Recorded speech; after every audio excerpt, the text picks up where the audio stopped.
अब हमारा अगला टॉपिक है सेंट्रीपिटल फोर्स। देखो इसमें क्या बड़ा है, सेंट्री मतलब सेंटर, टूवर्ड सेंटर, एक ऐसा फोर्स जो सेंटर की ओर काम करेगा। जैसे अभी मैंने आपको बताया कि आप क्या लो, एक थ्रेड ले लो, डोरी ले लो और उसको डोरी में पत्थर बांध लो। पत्थर बांध के ऐसे आप जोर से घुमाओ, आप घुमाएंगे, रोटेट करेंगे तो घूमेगा घूमेगा घूमेगा, ठीक है ना। और ऐसा लगता है कि घूमता रहेगा, देन सडनली आप छोड़ दो, वो चला जाएगा, ठीक है ना। पत्थर आप जिधर भी छोड़ेंगे वो चला जाएगा, बाहर चला जाएगा। तो और इसका एग्जांपल देखो, पहले तो इसको रीड कर दे रहा हूँ। A centripetal force is a net force that act on the an object to keep it moving around in the circular path. ये एक ऐसा फोर्स है जो ऐसा लग रहा है जैसे मान लो कि आप घुमा रहे हो, तो ये ऐसे लग रहा है कि ये फोर्स हमेशा ट्राई कर रहा है ये सेंटर में ही घूमे, ठीक है ना। नेट फोर्स क्या हो, सेंटर में ही काम करे। तो and is directed toward the centre of the circle, जो उस सर्कल के सेंटर में ही काम करता है ऑलवेज। इसका बेस्ट एग्जांपल आपको मैं बताता हूँ। आप जब किसी रोड पे जा रहे हो, मान लो किसी हाईवे पे जा रहे हो, या आपके घर के करीब कोई रोड बनी है जिसपे गाड़ियां बराबर चलती हैं, ऐसे नहीं कि कभी कभी जाए, ऐसे नहीं, कंटिन्यूसली गाड़ियां चलती है और वो टर्न है, ऐसे घूम रहा है। तो देखो रोड थोड़ा ऐसा कैसे रहता है, ढलान टाइप का बनाया जाता है। जिधर एक साइड में क्या होता है, जैसे टर्न होती है ना, गाड़ी घूमती है तो एक साइड में थोड़ा सा ऐसा ढलान रहता है, एक साइड में थोड़ा हाइब्रिड रहता है। वो क्यों ड्राइव से ऐसा बना जाता है, ताकि उधर सेंट्रीपिटल फोर्स काम कर सके। ये आपको समझ में आया। सेंट्रीपिटल फोर्स क्या होता है, टूवर्ड्स द सेंटर काम करता है, ये आपको याद रखना पड़ेगा। इसके बाद में क्या हुआ, बहुत सारी चीजें इस पे काम चलते रहे। उसके बाद में एक बहुत बड़े साइंटिस्ट आए जिसका नाम था केपलर। तो केपलर ने 3 लॉज दिए। केपलर ने क्या कहा, 3 लॉज दिए, और उन 3 लॉज को अलग अलग हम लोग पढ़ेंगे। केपलर ने क्या कहा कि उन्होंने इधर उधर की बातें नहीं की, उन्होंने सीधे सोलर सिस्टम के बारे में बात किया। केपलर ने सोलर सिस्टम के बारे में बताया और अर्थ के बारे में बताया। केपलर ने ये कहा कि हमारा जो सोलर सिस्टम है, और उन्होंने खास करके अर्थ को और सन के बारे में बताया कि सन कहाँ पे प्रेजेंट है, अर्थ कहाँ पे है, और कैसे अर्थ रोटेट कर रहा है सन की ओर। तो उन्होंने सबसे पहले ये कहा केपलर ने कि the orbit of a planet is an ellipse with the sun at its foci। पहले मैं लिख रहा हूँ, केपलर ने लॉ दिया। तो केपलर का लॉ देखो, केपलर फर्स्ट लॉ, क्या लॉ दिए उन्होंने, इस लॉ के according the orbit of a planet, the orbit of a planet is an ellipse,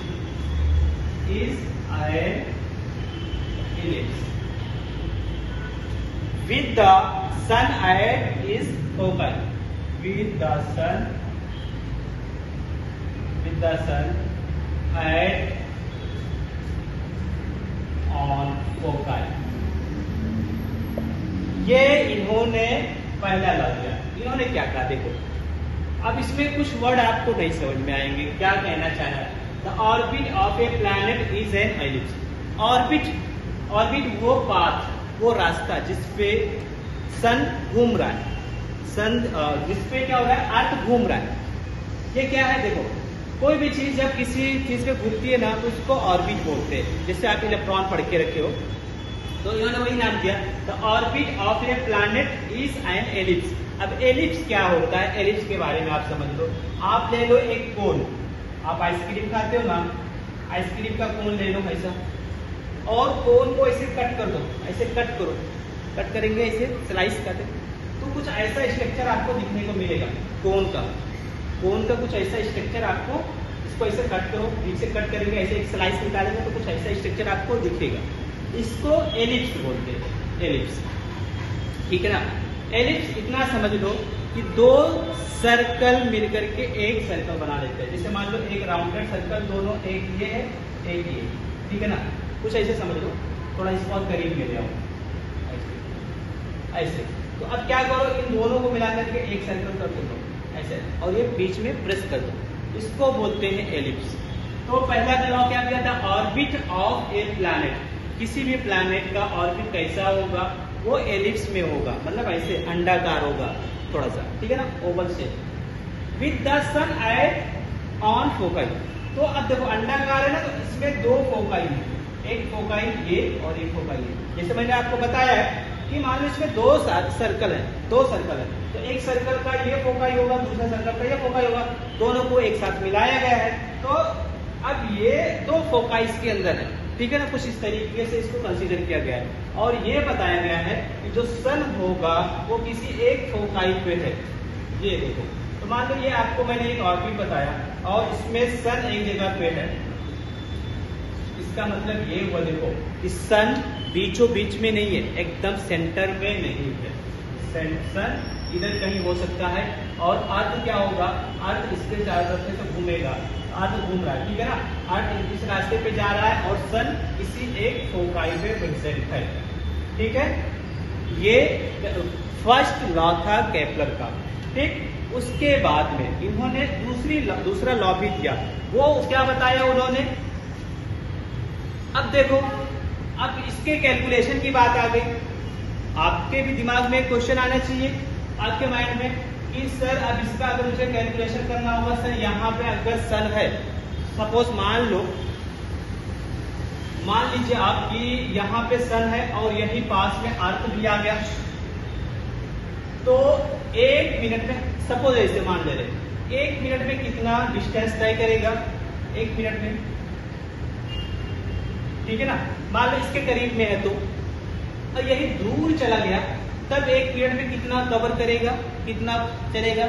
तो हुआ क्या कि जब अर्थ सन के पास में आता है, देखो ये सन है, ये क्या है, अर्थ है, जब अर्थ सन के पास में आएगा उसकी स्पीड बढ़ जाएगी, उसकी स्पीड बढ़ जाएगी। तो मान लो अभी यहाँ है और अगले 1 मिनट में सपोज ऐसे कंसीडर करो, ये यहाँ पहुंचेगा, इसके यहाँ पहुंच जाएगा, यहाँ पहुंचेगा, तो वो इतना एरिया कवर किया, इतना एरिया कवर कर दिया। अब अगले 1 मिनट में मान लो यहाँ थोड़ा गैप दिखा दो, यहाँ से अगले 1 मिनट में पहले यहाँ है, यहाँ तो अगले 1 मिनट में यहाँ पहुंचेगा ये। फिर उसके बाद में मान लो यहाँ से अगले मिनट में यहाँ पे क्या होगा, यहाँ पहुंचेगा। आप कुछ डिफरेंस देख रहे हो तीनों डायग्राम में, तीनों डायग्राम में इसको मैंने बहुत चौड़ा बना दिया, ये उससे थोड़ा पतला है, ये और पतला है, क्यों। बट अब इस तीनों डायग्राम का एक मीनिंग है, तीनों का एरिया सेम है, तीनों का एरिया सेम है। मान लो आपके घर में बंटवारा हो जाए या आपके अंकल वगैरह में बंटवारा हुआ था कभी, अब किसी ने बोला भाई इतना जगह हमको चाहिए, हाँ भाई उतना ले लो, बाकी के लोगों का क्या, उतना ही जगह है बट उनको लंबाई में मिल गया, उनको चौड़ाई में नहीं मिला, जगह उतना ही है बट किसी को लंबाई में मिला है, किसी को चौड़ाई में मिला है, बंटवारा सबको सेम हुआ है। तो ये इन्होंने कहा। दूसरा लॉ, सेकंड लॉ के बारे में आप देखो, सेकंड लॉ क्या था, Kepler second law. Second law में इन्होंने क्या बताया, the line joining the planet, क्या, the line joining the planet and the sun के बीच में स्वीप करता है, मतलब कवर करता है, क्या, स्वीप इक्वल, बराबर का area, sweeps equal areas in equal interval time, ये समझ में आया। सेम टाइम में सेम एरिया ज्वाइन करेगा, सेम एरिया कवर करेगा। जैसे मान लो कि बंटवारा मैंने बताया आपके घर का या किसी भी फैमिली का, तो बंटवारे में भी ऐसा होता है, सबको बराबर का ऐसा मिलना चाहिए। अब जिसके पास में किसी को ऐसे चौड़ाई में मिल जाता है, किसी को लंबाई में मिल जाता है, बट लेते सब बराबर का ही। तो वैसे सेम यहाँ पे इनका सेकेंड लॉ था। अब थर्ड लॉ भी इन्होंने दिया। थर्ड लॉ में क्या बताए, थर्ड लॉ को देखो क्या बताया इन्होंने, तीसरा लॉ इन्होंने ये बताया, देखो यहाँ पे मैंने तीसरा लॉ लिख दिया है। तीसरा लॉ ये है, third law, the square of its period of revolution around the sun is directly proportional to the curve of mean distance. देखो ये तीसरा लॉ ये बता रहा है कि स्क्वायर में ले लो, इसको स्क्वायर में ले लेंगे टाइम को, कितना टाइम, जैसे अभी आपको बताया था ना, सेम टाइम में सेम एरिया कवर करेगा, तो वही बता रहा है कि स्क्वायर ऑफ इट्स पीरियड, घूमने का जो रिवोल्यूशन का पीरियड है उसको आप स्क्वायर में ले लो around the sun is directly proportional to the curve of mean of distance of planet. Planet कितना डिस्टेंस तय करता है उसके डिस्टेंस के क्यूब के, उसको आप 3 का पावर लगा दो, उसके प्रोपोर्शनल होगा, मतलब टाइम का स्क्वायर और डिस्टेंस के कर्व के इसके क्यूब के इक्वल होता है। ये थर्ड लॉ था। तो इस तरीके से केपलर का फर्स्ट, सेकेंड, थर्ड लॉ हमने देखा। फर्स्ट लॉ में आपने क्या देखे थे, एक बार फिर से क्विक रिवीजन कर लेते हैं। फर्स्ट लॉ में हमारा ये था कि जो हमारा क्या होता है, अर्थ रोटेट करता है या कोई भी प्लैनेट रोटेट करता है और सर उसके फोकाई पे होता है, किसी एक फोकाई पे होता है, दोनों पे नहीं होता है। दूसरा लॉ ये आपने देखा कि सेम टाइम इंटरवल में सेम एरिया कवर करेगा। तीसरा लॉ ये था कि टाइम का जो स्क्वायर होगा वो यहाँ पे डिस्टेंस के क्यूब के इक्वल होगा, और ये मोस्ट इम्पोर्टेंट है, इसको ये लॉ ऑलवेज पूछा जाता है, इसको आप कवर कर लेंगे। ठीक है, अब उसके बाद का टॉपिक देखते हैं। बच्चों जो थर्ड लॉ अभी आपने पढ़े ना, उसमें जो एक रॉन्ग वर्ड आ गया है वो कर्व लिखा हुआ है, कर्व नहीं एक्चुअली वो क्यूब है। तो आप लोग क्या लिखेंगे, जब आप नोट्स में लिखेंगे तो उसको आप क्यूब लिखेंगे, directly proportional to the cube रहेगा, ठीक है ना। तो ये आप करेक्ट कर ले। अब आगे का जो भी लेक्चर होगा वो बोर्ड पे नहीं है, वो नोटबुक में है, तो आपको वो नेक्स्ट वीडियो में मिलेगा नोटबुक के साथ में, ठीक है। Thank you for watching.